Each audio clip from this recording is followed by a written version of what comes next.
to Money Watch Weekly. Once again, episode 3. We have it here at the studio here at Spring TV. My name is Joella Chomba, and I'm with you for the next 30-odd minutes with a very special guest this morning. Now, not necessarily at 14 hours that we saw the Kwacha appreciating, but it was much, much earlier when the president was announced. The president-elect was announced that he had won the elections. Now, positive sentiment also drove appreciation because of that announcement. However, that saw the Kwacha stagnate at 15, and now we are seeing the Kwacha more or less losing some value, going back to 16 Kwacha per dollar. Now, is that the equilibrium rate or not? Okay, so today's Money Watch, look at the Kwacha behavior and find a way of how the Kwacha can sustain itself, so that it works for both sides. And both sides being importers and exporters in simple terms, because one side obviously enjoys a very weak Kwacha and the other side enjoys a very strong Kwacha. But today, to help us go through that, we have Dr. Gabriel Pollen, who is a lecturer and economist, and is a lecturer at UNZA and an economist, and also a senior researcher at Center for Trade Policy and Development here in Zambia City PD. Welcome to Money Watch, Doc. Thank you very much. Right. Now, Doc, a few weeks before elections, we saw the Kwacha start appreciating after peaking at about 22 Kwacha to 22.6 Kwacha to a dollar in July of 2021. It had been on a downward trajectory for 2 years at least, if I'm not mistaken. Now, can you take us through that brief history? I would say the 2 years leading up to before the Kwacha started showing that appreciation before elections. Okay, I'll do even better. Yeah, please. And go way beyond 2 years, because the depreciation actually in earnest started over a decade ago. Yeah. So if you look at the past 2 decades for Zambia in general, you see that at the turn of the millennium, there was substantial depreciation and appreciation around 2005 in the 3,000 Kwacha or 3 Kwacha equivalent rate. But then the gradual depreciation started around 2011. So the Kwacha around that time was trading slightly below 5 Kwacha to a US dollar, but it rose within 7 years to over 10 Kwacha. However, the last 2 years have been unprecedented in terms of the rapidity of the depreciation itself. Yeah. Obviously 2020 owing to COVID-19, but we saw that the Kwacha was depreciating even before that. Yeah. What's important is to understand also that demand for a currency is really just derived demand. I mean, if a currency is determined by the market, then demand for a foreign currency is derived demand. So what actually explains the Kwacha movements pertain to what people want to buy in terms of the demand for the US dollar. What we see is as the Zambian economy was undergoing some substantial structural transformation from a debt perspective, we saw a rise in debt servicing costs, and then this puts up upward pressure on demand for foreign currency to service these debts. And coincidentally, it's about the same time that the Kwacha was depreciating quite rapidly. Yeah, interesting. Now, aside from I know last year and maybe I would say most of last year, if anything, the COVID-19 pandemic was an easy scapegoat. In terms of it's because of the pandemic, it's because of for almost anything that was being encountered, But can you give us, aside from that, what other factors would depreciate the Kwacha? And I'm happy that you've gone way back. What other factors would depreciate the Kwacha to the levels before then it escalated to 22 Kwacha to a dollar? Yeah, so, I mean, for Zambia, the elephant in the room really is the high external public debt, essentially. So, because this is money that has to be paid back in foreign currency. We saw in 2019 that we paid over 944 million US dollars. So for a small economy like Zambia, having to look for $944 million and service external debt is quite substantial. So quite related to the structural contradictions of Zambia's economy really is the relationship with Zambian international community, specifically with respect to debt servicing costs.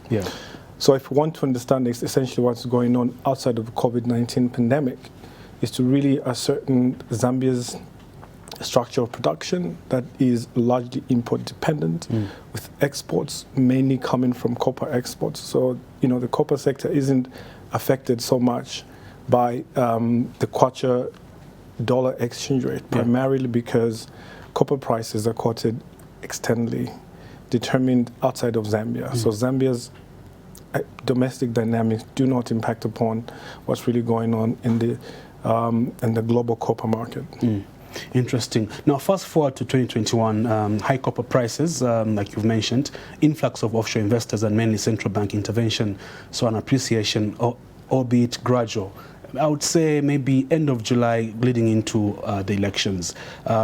This was due to intervention by the central bank, among other issues. Now, would you say this momentum helped the Kwacha, in addition to the sentiment around a peaceful transition? Would you say this helped the Kwacha, go into this hyper appreciation post-election?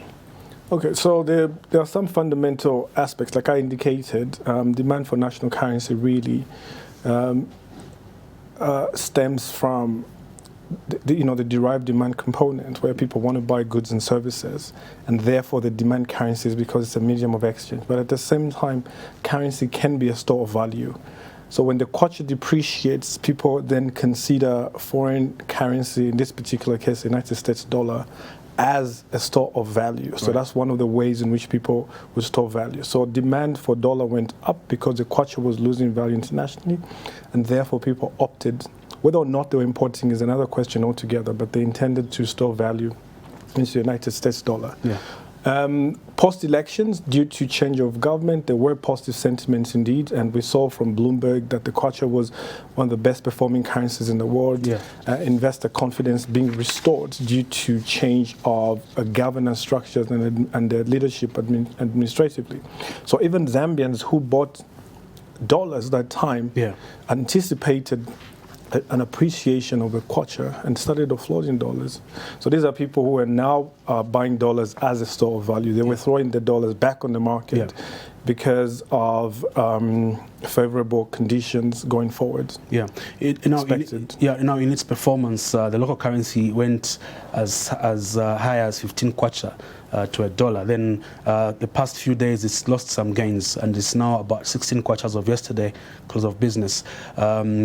Would you say that, the reason being is we are an import-based country, so obviously import rose, people are taking advantage of a cheaper dollar. But what is middle ground? Would you say this is about middle ground, 15, 16 Kwacha to a dollar? And I know, Doc, you would prefer 1-to-1, but from the fundamentals right now, would you say this range is about the middle ground? I wouldn't say this is really the middle ground. Right now, there hasn't, as far as I know, we haven't seen any publicly available information pertaining to whether the Bank of Zambia has aggressively intervened in the foreign exchange market, at least over the past couple of weeks. But we did observe from the Bank of Zambia pronouncements just prior to the elections that they had aggressively intervened in the foreign exchange market. They had put in place certain strategies, for example, collecting taxes from the mines in dollars and using those proceeds to pump it back into the foreign exchange market domestically. So 15 right now without any central bank intervention, I would say it's not really, we're not there yet. But personally, I think there is potential for further appreciation going forward. As far as I know, the central bank has not made use of its foreign reserves.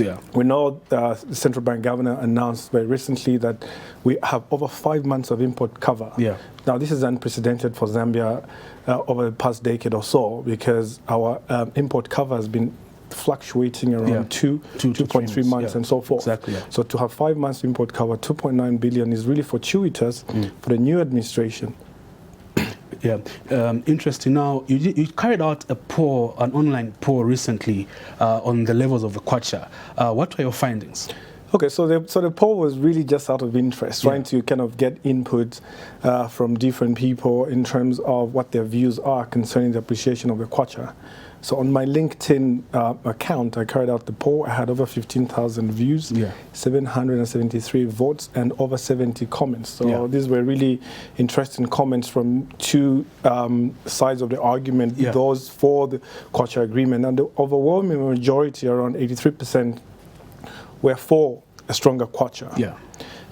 Now, the findings are actually indicative of the debates going on around that. So from from the opposite side, for people who disagree with a stronger kwacha, they argue that a stronger kwacha might hurt imports long term, and therefore there's need to strike a balance between imports and exports. However, I tend to agree mostly with the individuals who think that a stronger kwacha is initially good for the economy. And the reasons are, we have to understand the structural contradictions plaguing the Zambian economy. Right now, the elephant in the room, as I pointed out, is a high debt level. So we need a strong kwacha. So you can imagine, you have got to finance $1 billion. If your exchange rate is 10, then all you need is 10 billion kwacha. If your exchange rate went up to 22, then you need 22 billion kwacha. Now, this is resources that are raised domestically in kwacha to pay for dollars. So a stronger kwacha, number one, is good for debt servicing costs initially.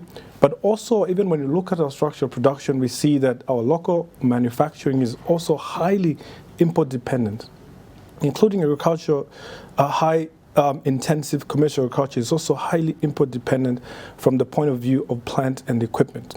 So what we do need initially is a stronger kwacha to support even local manufacturing, which is import dependent, in order to build a more sustained production base. Now, historically, the behavior of the kwacha in the past has been either sentiment-driven, government intervention, or offshore investors. Now, is there a way we could look at it in a different way? Because I know tax season would come in at the end of the month, you see the kwacha appreciating, then it goes back to a level that it stays on for the rest of the month until again another tax season at the end of the month.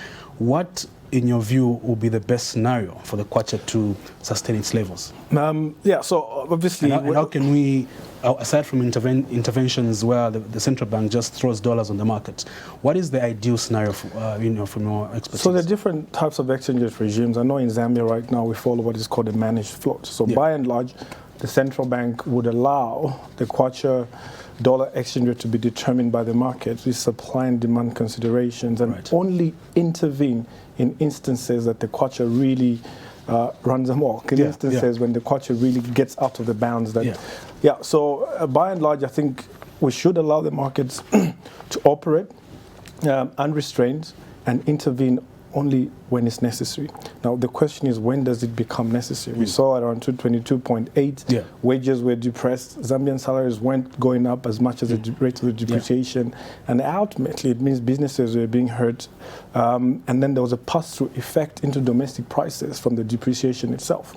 My argument, I think, from that sort of angle would be that continue with the managed float, but work towards a stronger kwacha. Now the problem is, what you observe in these debates between whether we need a strong kwacha or a weak kwacha is an inability to recognize that countries in the capitalist stages of growth are at different stages. So if development is seen as linear from less developed countries moving towards advanced economies, you realize that a stronger local currency is essential initially to build a more integrated and coordinated structural production. Whether or not the kwacha, I mean, look at the Chinese yuan versus US dollar. It's around 6.4, 6.5 to a US dollar. The Japanese yen is more than 10 times that amount. So initially for Zambia, I would argue that we need a stronger kwacha. And the reason for that is that we are import dependent. We lack very strong linkages across sectors. But to be able to build that initially, you need a strong local currency. Okay, so whether the kwacha to the dollar is 1-to-1, 10-to-1, or 15-to-1, how can then, if once we achieve that, how can the country sustain that level? I mean, obviously there'll be fluctuations, but where people know that, you know what, even if there's depreciation, it's just for 2-3 days to go back to this level, how can the country sustain a more preferred level, whether it's a stronger kwacha or a medium kwacha? Absolutely. I mean, if we argue that the exchange rate is determined by market forces, then we have to concede that the determining factor is really the trade balance. So by that we mean, how much are we importing and how much are we exporting. So if we want a very optimal and sustained exchange rate, then what we need to work towards is creating a structural production that is competitive internationally, that can encourage exportation of Zambian products. When we import, we demand dollars or foreign currency to pay for those imports. When we export, there's an influx of foreign currency. So it's that balance that we need to strike. So more generally, what the Zambian economy would need to do is to undergo, and I've spoken about this endlessly. Some people talk about it from a narrow perspective where they say we need diversification. Well, diversification it is. Yeah. However, more broadly, what we want is a more integrated, wide-ranging structural production where there are strong linkages between sectors. For example, strong linkages between agriculture and manufacturing, agro-processing, for example. The fact that agricultural implements can be produced domestically rather than focusing on imports will also reduce the demand for foreign currency. Yeah. What we need is a strong structural production that is highly integrated with very strong backward and forward linkages across sectors that are employment maximizing. Yeah, interesting. Okay, so once let's say the government achieves those linkages, the structural, fundamentals, how can then what should they do to find that ideal environment that helps the Kwacha sustainable?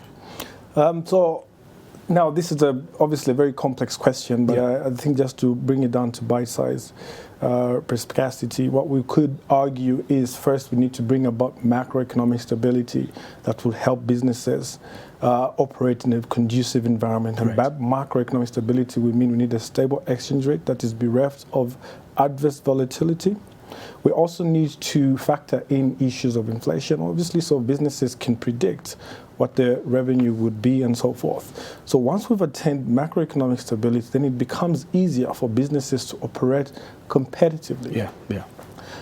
So from that sort of angle, what we then would require is rapid industrialization. So through aggressive industrial policy where winners are picked, winners are created, and businesses are supported through conducive policies. Finally, Doc, I'll ask you a direct question. Do you think we need the IMF? I'm asking this because I've been seeing on social media some quite prominent individuals saying we don't need the IMF. I think you've seen that. But what's your view? I mean, do we need the IMF? If we have the elephant in the room, which is debt, how do we go past the debt issue and then have an economy that becomes vibrant?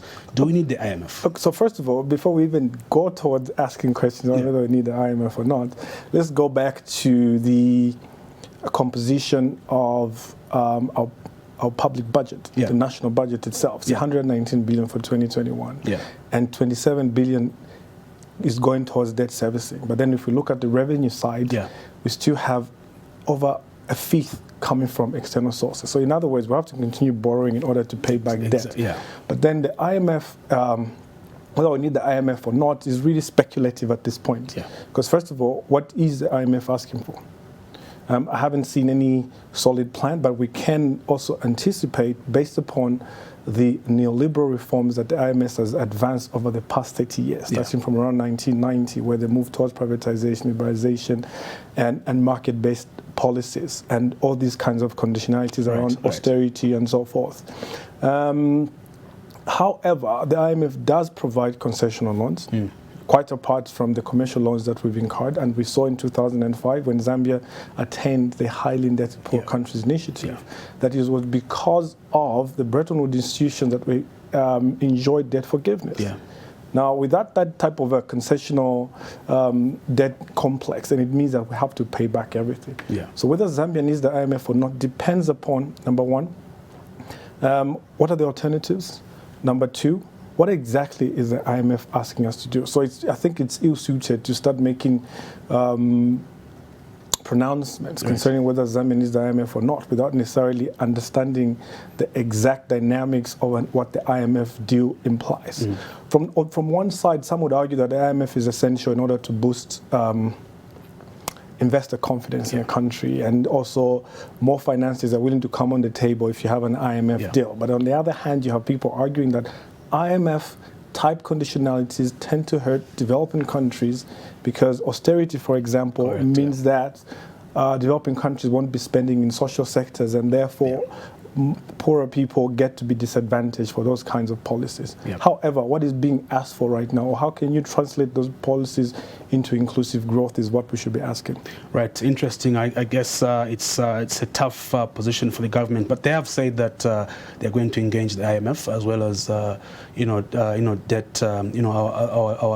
The guys that we owe money to restructure debt. So obviously, we hope that something good will come up. Absolutely. Yeah. So I'll ask you as we close.